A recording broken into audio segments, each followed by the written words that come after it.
안녕하십니까. 오늘은 2025년 9월 3일 수요일입니다. 어제는 우리 성모님 기일이라서 진주 지수마을의 추모식 행사를 잘 하고 돌아왔습니다. 감사합니다. 오늘도 난세이문 흑행령을 아십니까? 52쪽부터 읽어보겠습니다. 특별한 능력. 내게는 어려서부터 특이한 능력이 있었다. 갓난아기 때 산후병으로 고통받는 어머니의 젖을 먹을 수 없었던 나는 동양젖을 얻어먹고 자랐는데, 내게 젖을 준 동네 아주머니들의 지병이 낫곤 하여 앞다투어 내게 젖을 먹이려고 했다 한다. 이러한 일은 이후에도 계속되었는데, 이것은 영적 초능력이 발휘되는 것으로서 어떤 치료 행위를 하는 것이 아니다. 그저 사람을 쳐다보면 낫는 것으로 세간의 기치료와는 근본적으로 차원이 다르다. 이러한 나의 영적 초능력의 실제에 대해서는 강남의 유명한 모 병원 병원장이었던 000 박사가 내 눈빛으로 병이 낫고 난 후 내게 통합의학진흥연구원과 내 능력에 대한 의학적 연구 계약을 추선했던 사실만으로도 알 수 있다. 그런데 영적으로 어떤 특별한 사정이 있는 사람은 나의 영적 초능력의 효과를 보지 못하는 경우도 있다. 그런 경우는 나로서도 어쩔 수가 없다. 내 IQ가 430이라는 것은 이제 웬만한 사람은 다 알고 있다. 내 IQ의 사실 여부에 대해서는 박정희 대통령 시절 대통령실 수석 비서관을 역임했던 고 장국진 박사의 증언이 남아있다. 나는 학습력과 기억력, 통찰력, 예지력, 창의력, 추진력 등 모든 인간 능력에서 믿기지 않을 정도의 능력 발휘가 가능하다. 나는 예리하고 폭넓은 통찰력으로 아주 복잡하게 얽힌 난제도 쉽게 해결할 수 있고, 탁월한 예지력으로 몇 년 후는 물론 몇십 년 후의 일까지 훤히 내다볼 수 있다. 이를테면 30여 년 전에 오늘날 우리나라가 세계에서 가장 아이를 낳지 않는 나라가 될 것이고, 생산 가능 인구가 감소하고 초고령 사회로 치달으면서 경제가 활력을 잃게 될 것이며, 한편으로 부익부 빈익빈 현상이 심화되어 중산층이 무너지고 가계부채가 급속히 느는 등 국가적 위기가 올 것을 예측했다. 그리고 이에 대한 완벽한 해결 방안을 내놓기까지 했다. 그것은 예리하면서도 폭넓은 통찰력과 미래를 꿰뚫는 예지력, 문제를 정확히 분석하고 종합하는 문제 해결 능력, 적절한 대책을 만들어내는 창의력 없이는 도저히 불가능한 일이다. 물론 당시의 일반 국민으로서는 내가 제시한 여러 방안들이 황당하기 짝이 없었을 것이다. 당시만 해도 출생률이 그렇게 낮지 않았고 경제도 그런대로 돌아가고 있었으며 중산층도 탄탄했기 때문이다. 그러나 지금 현실은 나의 예측이 그대로 적중하여 망국적 위기를 눈앞에 두고 있으며, 내가 해결책으로 제시한 방안들이 이에 대한 완벽한 대책임을 정치인과 지식인들이 서서히 깨닫기 시작하고 있다. 나는 숫자에 대한 감각도 탁월해서 우리나라의 경제력이 이 정도면 세금이 어느 정도 들어오고 그중 국가 운영에 어느 정도의 예산이면 충분하다는 것을 아주 빠르게 통찰하고 분석해낼 수 있다. 그래서 국가 예산이 세고 있는지, 세고 있다면 어디서 어떻게 세고 있는지를 쉽게 찾아낼 수 있다. 이런 능력 없이 어떻게 감히 국가에 돈이 없는 것이 아니라 도둑놈이 많다라고 용기 있게 말할 수 있겠는가? 2012년 12월 19일에 제18대 대통령 선거 이틀 전 후보였던 박근혜 전 대통령이 유세 중일 때 나는 위키트리 TV 생방송에 출연해 박근혜 후보가 51% 지지를 받고 당선되지만 4년 후에 촛불 시위가 일어나고 청와대 급판, 국회 개헌 주장, 탄핵으로 대통령직에서 쫓겨나게 될 것을 예언했다. 그리고 그것은 100% 그대로 적중했다. 삼성그룹 고 이건희 회장이 쓰러지기 5일 전 나는 한 강연에서 앞으로 일주일 안에 삼성 이건희 회장이 쓰러지고 이재용의 시대가 올 것이다. 현재 삼성이 사용하는 청색 로고는 안정추구색이므로 도전추구색인 빨간색 로고로 바꿔야 한다. 만약 바꾸지 않으면 앞으로 삼성은 이재용 부회장과 함께 엄청난 파란을 맞게 된다라고 예언했다. 그 강연 있고 5일 만에 실제로 이건희 회장이 쓰러졌고 그 후 로고 색깔을 그대로 둔 상황에서 5년 이상 이재용 부회장의 구속과 재판이 이어지는 등 삼성이 어려움을 겪고 있다. 여기서 파란색에서 빨간색으로 로고색을 바꿔야 한다고 한 것에 대해 색깔 하나가 뭐 그리 대단한 영향을 줄 수 있겠는가 하고 우습게 생각할지도 몰라도 색깔 하나, 이름 하나에도 놀라운 비밀이 들어있다. 나는 2015년 9월 24일 MBN과 힐러리 클린턴 대 도널드 트럼프가 맞붙은 미국 대통령 선거와 관련하여 인터뷰를 했다. 당시 MBN 기자가 나에게 트럼프 대통령과 비슷하다면서 트럼프에 대해 물었을 때 나는 트럼프가 미국 대통령이 되면 미국 경제가 활성화됩니다. 그런데 만약에 클린턴이 대통령이 되면 방위산업체 먹여 살리는 경제로 전 세계 분쟁을 일으켜요. 한반도 전쟁이 일어날 가능성도 있다고 봐야죠. 클린턴은 무기 방위산업체들이 밀어주는 사람이에요. 저 사람 트럼프는 자수성가한 사람이에요. 저 사람은 뭔가 생동감이 있고 국민에게 희망을 제시하고 뭔가 말을 뻥뻥 하는 것 같아도 아주 머리가 좋은 사람입니다. 저분은 미국의 아이콘이고 희망이에요 라고 말한 바 있다. 그 이후 토요 강연 때 전쟁을 안 하는 미국 대통령을 내가 만들어내겠다고 말한 적이 있는데 그것은 트럼프를 염두에 둔 발언이었고 이후 트럼프가 미국 대통령으로 당선되어 전 세계가 발칵 뒤집힌 것은 우리가 익히 아는 사실이다.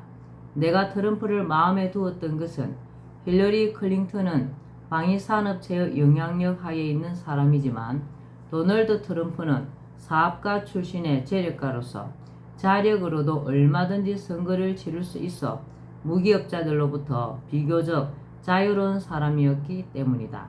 나는 30여 년 전 우리 토종기업들을 보존하기 위해 상속세를 폐지해야 한다고 했는데 2020년 이건희 회장이 사망하면서 그 상속인이 약 11조 원이라는 상속세를 내야 하는 상황이 현실로 다가와 기업에 큰 부담이 되고 있다. 실제로 상속세 때문에 우리 토종기업이 해외 자본에 넘어간 예도 상당하다.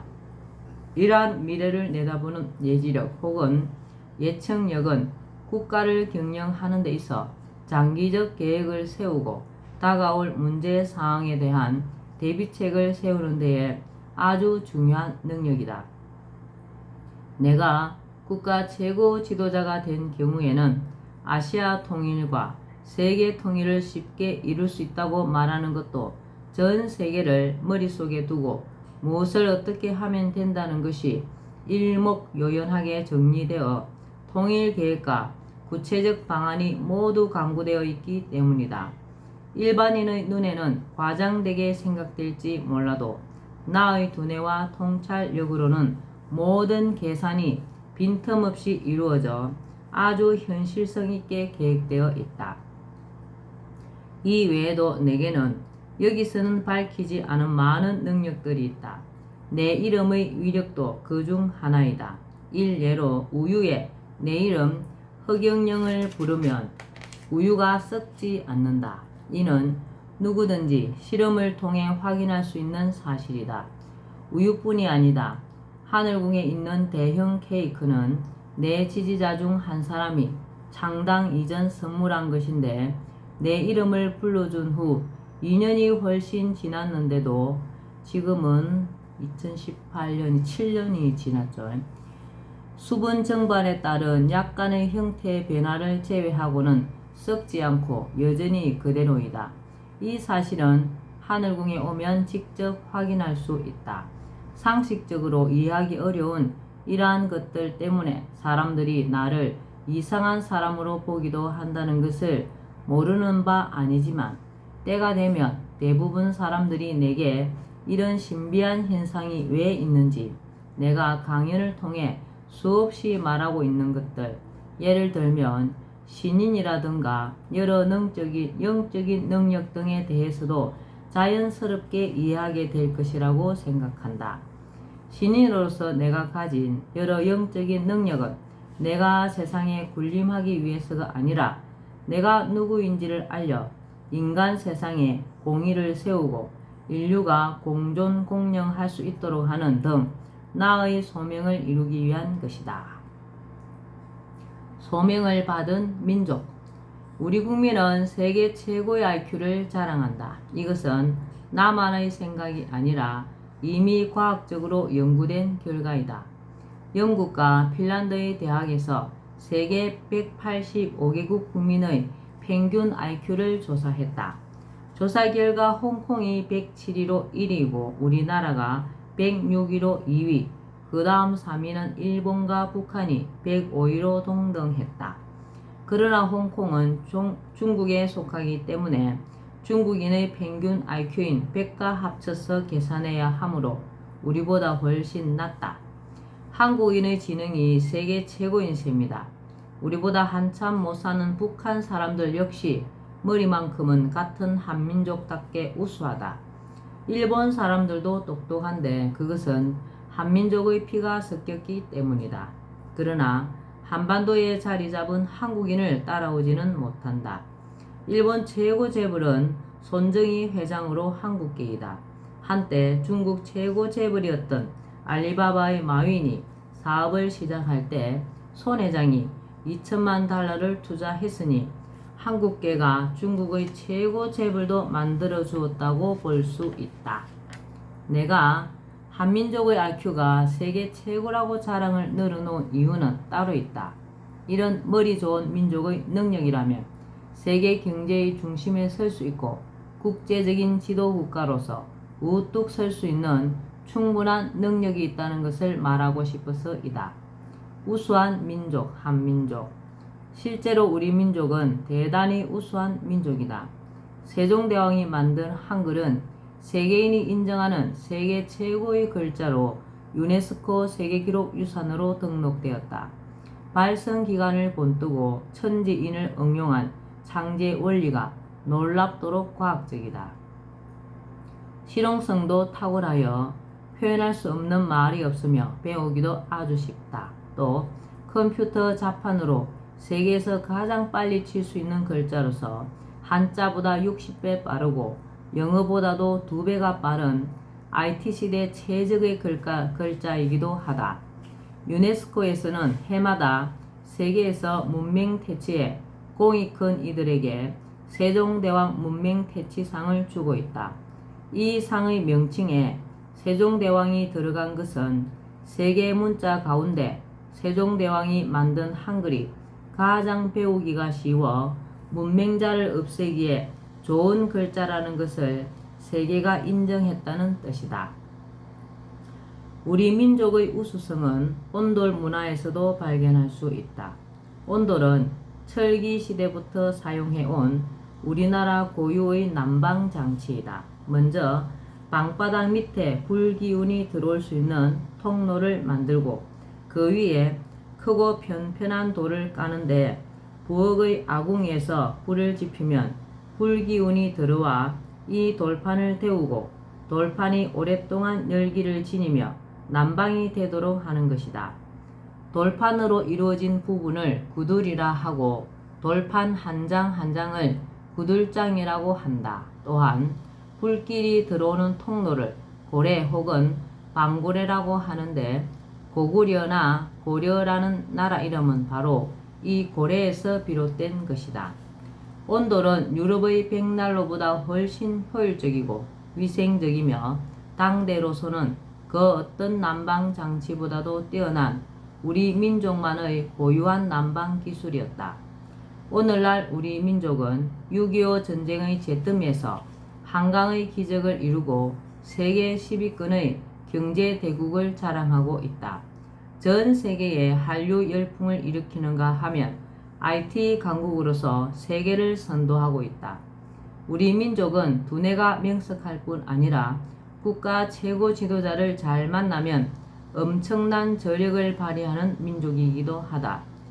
6.25 전쟁의 잿더미와 보릿고개 속에서 변변한 자원 하나 없던 우리나라가 탁월한 지도자 박정희 대통령을 만나 비약적인 발전을 이루어 경제 대국의 초석이 된 것이 그 신뢰이다. 그러나 현재 우리 민족은 전통적 빈곤, 절대적 빈곤에서는 벗어나서나 자본주의의 병폐와 부패한 정치인들로 인해 부익부 빈익빈이 심화되어 상대적 빈곤과 풍요속 빈곤을 겪으며 중산층은 몰락하고 서민들의 생활은 날로 피폐해가는 상황에 놓여있다. 우리 민족은 다시금 위대한 지도자가 필요한 시점이다. 한민족은 머리만 우수한 것이 아니다. 널리 세상을 이롭게 하고 인간의 도리를 지키려고 애쓴 수준 높은 민족이다.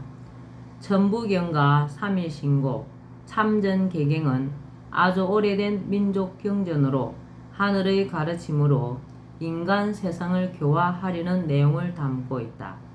그 내용을 보면 일찍이 우리 민족이 왜 동방예의지국이라는 별명을 얻었는지 그 이유를 짐작할 수 있다. 또한 고조선의 건국 이념인 널리 인간을 이롭게 한다는 홍익인간 이념은 유사 이래 세계 그 어떤 민족이나 국가도 제시하지 못한 놀랍도록 수준 높은 건국 이념이다. 우리가 잘 알고 있는 영국의 역사학자 아놀드 토인비는 우리나라의 홍익인간 이념의 놀라움을 금치 못하고 미래 세계를 이끌어갈 핵심 사상이 되어야 한다고 했다.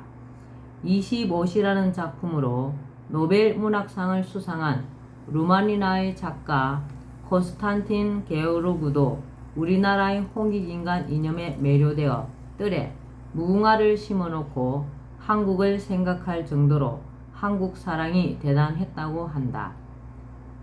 효, 제, 충, 신, 예, 의, 염, 치는 우리나라의 8대 민족 정신으로 우리 민족은 부모에 효하고 형제간에 우애하며 나라에 충하고 사람 사이에 신의를 지키려 애썼다. 또 겸손과 예의를 중시했으며 불의에는 단호히 맞섰고 스스로 잘못을 저질렀을 때는 부끄러워할 줄 아는 민족이었다. 공자까지도 동방예의지국인 우리나라에 와서 살고 싶다고 할 정도로 우리나라는 예의를 숭상하는 민족이었다. 숱한 외침을 받으면서도 먼저 남의 나라를 침략하지 않는 평화를 사랑하는 민족이었으나 나라가 풍전등화의 위기에 놓이면 목숨을 초계같이 버리며 분연히 일어날 수 있는 의로운 기상을 지닌 민족이기도 했다. 이렇듯 우리 민족은 효, 제, 충, 신, 예의, 염치를 지키고 자라나는 세대에게도 그것을 심어 한민족의 아름다운 정신과 을을 면면히 계승해온 수준 높고 생명력 강한 민족이다. 오늘은 여기까지 읽겠습니다. 오늘도 흑영령을 많이 부르고 알려서 하늘의 복을 짓는 행복하고 뜻깊은 하루 되시기 바랍니다. 감사합니다. 흑영령, 흑영령, 흑영령.